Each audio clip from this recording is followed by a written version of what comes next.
Doświadczeni ogrodnicy używają glistnika do pomidorów, ogórków i innych warzyw, o czym nie wszyscy wiedzą.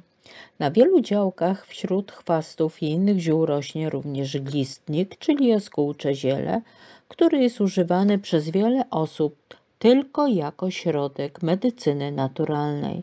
W rzeczywistości zalety tej rośliny są niedoceniane, ponieważ tam, gdzie rośnie on, gleba jest dezynfekowana i nasycana azotem.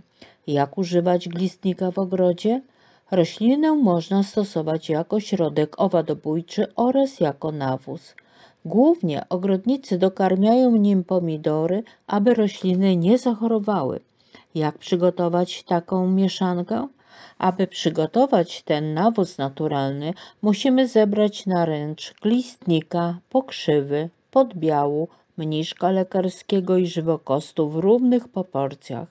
Wszystkie zioła musimy rozdrobnić, po czym je przefermentować w zwykłej beczce z wodą na słońcu przez około 2 tygodnie.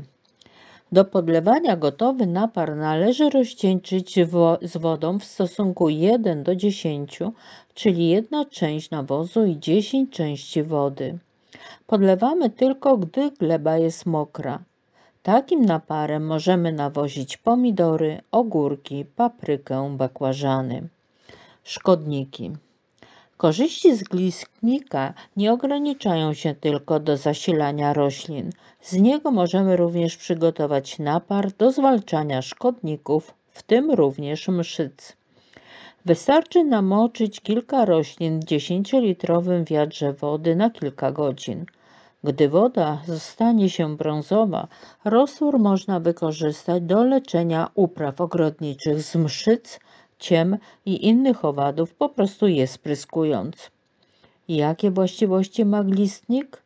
Glistnik, jaskółcze ziele, jest cennym źródłem składników aktywnych, do których zaliczają się m.in. flawonoidy, fenolokwasy, enzymy proteolityczne oraz olejki eteryczne i ważne związki mineralne. Roślina zawiera także mieszaninę około 30 alkaloidów, które decydują o bakterio- i wirusobójczych właściwościach glistnika. Gnojówka z glistnika jest bogata w azot, dlatego warto stosować ją szczególnie na początku naszych upraw, a także zawiera witaminę C.